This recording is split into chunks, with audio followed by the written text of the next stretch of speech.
Hello everyone, welcome back to my channel. कैसे हैं आप सब? आई होप आप लोग बहुत अच्छे होंगे। मैंने आप लोग के साथ अपनी लास्ट वीडियो जो शेयर की थी, जिसमें मैंने अपनी एक्सपीरियंस के बारे में आप लोग के साथ बात की थी।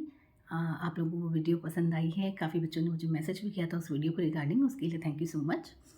और जिन्होंने नहीं देखी वो वीडियो, मैं लिंक शेयर कर दूँगी। अगर आप बैंक एग्ज़ाम की तैयारी कर रहे हैं तो शायद कुछ उस वीडियो से आप लोग को भी सीखने को मिल जाए कि कैसे क्या बैंक में काम होता है। तो मैंने जो भी बताया है वो बहुत ही रियल और ऑनेस्ट है।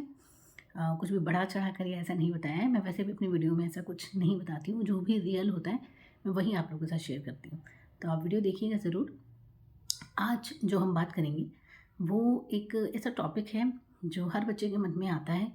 मेरे भी मन में आया था और मैंने आप लोग के साथ जैसे अपनी स्टोरी शेयर की है, तो कभी मैंने ऐसी पूरी स्टोरी तो शेयर की नहीं है कि कैसे क्या तैयारी की थी मैंने या क्या कंडीशंस रही हैं, क्यों बैंक की तैयारी की थी। ये सब चीज़ें मैंने कभी आप लोगों के साथ शेयर नहीं की हैं। अगर आप लोग चाहेंगे तो बताइएगा, मैं वो भी करूँगी।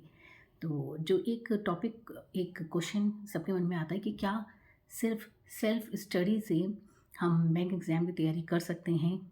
क्या सिर्फ़ ऐसे कि हम यूट्यूब से जो फ्री चैनल्स होते हैं, अगर हम उनसे पढ़ते हैं और अपनी पढ़ाई करते हैं तो क्या उससे हमारा एग्ज़ाम क्लियर होगा? तो ये जो क्वेश्चन है ये सबके मन में आता है और बहुत ही ऑब्वियस सा क्वेश्चन है। आज के टाइम पे जब इतनी सारी कोचिंग्स अवेलेबल हैं, इतने सारे कोर्सेज़ हैं, तो सेल्फ स्टडी से पेपर निकालना क्या मतलब पॉसिबल है या नहीं है? मैंने जब आप लोगों के साथ अपनी शेयर की थी अपनी जर्नी, पूरी तरीके से तो नहीं बताई है बट जो भी बताई है, तो उसमें मैंने आप लोग को ये बात हमेशा बताई है कि मैंने कोई कोचिंग नहीं जॉइन की थी।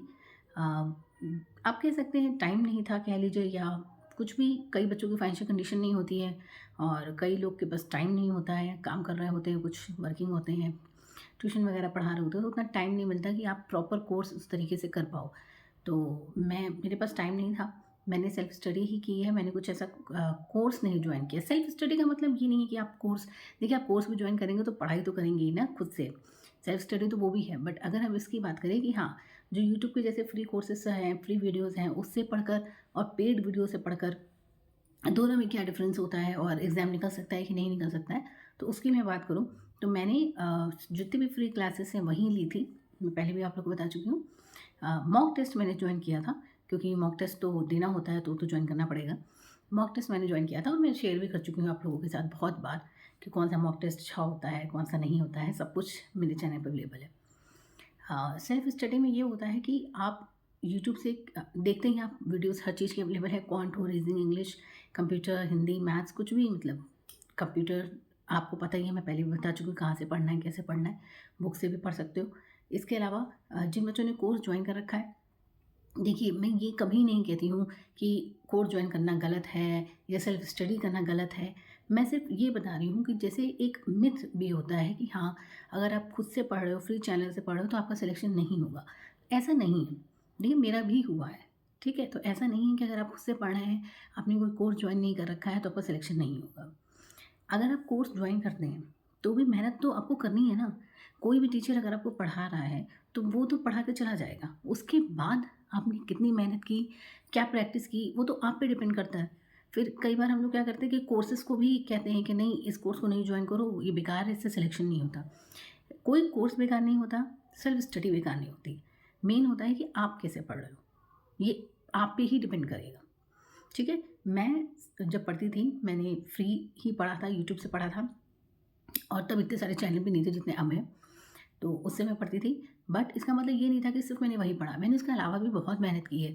मैंने आप लोगों को बताया था बेसिक्स जितनी भी चीज़ें हैं, जैसे टेबल्स हो गए, स्क्वायर रूट हो गए, क्यूब रूट हो गए, क्यूब्स, स्क्वायर्स, ये सब याद किए हैं। ये सब आपको कोर्सेज़ में बताया जाएगा, ठीक है? फ्री क्लासेस में भी बताया जाएगा। बट आप याद कर रहे हैं या नहीं कर रहे हैं, तो आप पे डिपेंड करेगा।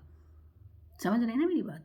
कि ये सब चीज़ें आपको कोई घोल के ऐसे पिला नहीं देगा, आपको ही याद करनी पड़ेगी, आपको ही सीखना पड़ेगा। अब अगर मैं पढ़ती थी तो मैं पज़ल्स लगाती थी, तो एक वीडियो से पज़ल्स खत्म हो जाती थी, दूसरे से लगाती थी, बुक से लगाती थी, मॉक टेस्ट से प्रैक्टिस करती थी।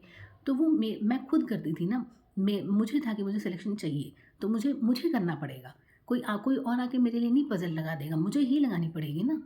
अब भले वो 10 हो, 20 हो या 50 हो, मेरा मेरा हेडेक है कि मुझे टाइम कैसे मैनेज करना है। ठीक है? तो अगर आप सेल्फ स्टडी कर रहे हैं, तो करिए, बिल्कुल भी डाउट में मत रहिए कि हाँ, सेल्फ स्टडी से पेपर नहीं निकलता है, बिल्कुल निकलता है। बस एक तरीका पता होना चाहिए कि कैसे क्या करना है। मैंने टाइम टेबल की वीडियो भी आप लोगों के साथ शेयर की हुई है कि टाइम टेबल कैसे बनाना चाहिए, क्योंकि उसमें भी बहुत बच्चे कन्फ्यूज़ रहते हैं, तो वो भी देखिएगा। उसके अलावा मैं आप लोग को बताऊँ तो आप पढ़ने जब बैठते हैं, अगर आप लोग नॉन वर्किंग हैं तो आपके पास बहुत टाइम है। आप अपना पढ़ रहे हैं, वीडियो से पढ़िए, उसको रिविज़न करिए। फिर अपना जो भी बेसिक चीज़ें मैंने बताया हुआ है, क्वांट में तो आपको बताया हुआ है टेबल्स वगैरह का, स्क्वायर रूट ये सब। रीजनिंग में जो भी आपकी मिसलेनियस पोर्शन है उसमें जो भी चीज़ें हैं, सिलॉक्स हो गई, इनइक्वालिटी हो गई, अगर आपका कुछ बेस क्लियर नहीं है उसमें तो पहले उसको क्लियर करिए। ठीक है, इंग्लिश में भी मैंने बताया हुआ है, पेपर आप पढ़ रहे हैं, नहीं समझ में आ रहा तो शब्द जो वर्ड्स हैं उनको नोट करिए, उनका मीनिंग देखिए, बार बार देखिए, और एडिटोरियल पढ़ना ज़रूर शुरू करिए। तभी आपको एक हैबिट पड़ेगी इंग्लिश का पेपर देने की। इंग्लिश का पेपर जब हम लोग देते हैं ना, आप खुद भी देखिएगा, जब आप मैथ्स रीजनिंग का पेपर दे रहे होते हैं तो थोड़ा सा एक्टिव से रहते हैं, अच्छा सा लगता है। बट जिन लोगों को इंग्लिश पसंद नहीं होती है तो इंग्लिश का पेपर बोरिंग सा लगने लगता है, क्योंकि हमें आदत ही नहीं होती है इंग्लिश पढ़ने की। तो इसीलिए एडिटोरियल वगैरह मैंने बताया हुआ है कि उसको पढ़िए। हिंदी में भी एडिटोरियल वगैरह इंपॉर्टेंट होते हैं, और उसके अलावा कंप्यूटर भी बता चुकी हूँ मैं। तो आप सेल्फ स्टडी कर रहे हैं, इसका मतलब ये नहीं है कि आप पेपर नहीं निकाल सकते हैं, लेकिन आपको इस तरीके से करना पड़ेगा, थोड़ा सा ज़्यादा मेहनत करनी पड़ेगी, क्योंकि कोर्सेज़ में क्या होता है कि टीचर सब अवेलेबल करा देते हैं, आपको कहीं ढूंढना नहीं पड़ता है। तो इसलिए कोर्सेज़ लोग लेते हैं कि उनके पास टाइम नहीं होता कि वो कहाँ से इतना कंटेंट ढूंढेंगे, तो उनको इकट्ठा कंटेंट मिल जाता है। बस सेल्फ स्टडी में ये चीज़ होती है कि आपको कंटेंट ढूंढना पड़ेगा, बट जब एक बार आपको समझ में आ जाएगा ना कहाँ से कैसे पढ़ना है, तो कोई दिक्कत नहीं होती है। ठीक है, तो कभी भी अपने मन में ये डाउट बिल्कुल भी मत लाइए कि सेल्फ स्टडी से पेपर नहीं निकलता है। पेपर निकलता है बस आपकी मेहनत से, वो भले सेल्फ स्टडी हो या किसी भी कोर्स को आपने लिया हो। अगर आप मेहनत करेंगे तो ही पेपर निकलेगा। कोई भी टीचर, कोई भी चीज़ इस पूरी दुनिया की, आप अगर मेहनत नहीं कर रहे हैं तो आपका पेपर नहीं निकलवा पाएगी। आपको खुद पे काम करना पड़ेगा, ठीक है? खुद को एनालाइज़ करना पड़ेगा।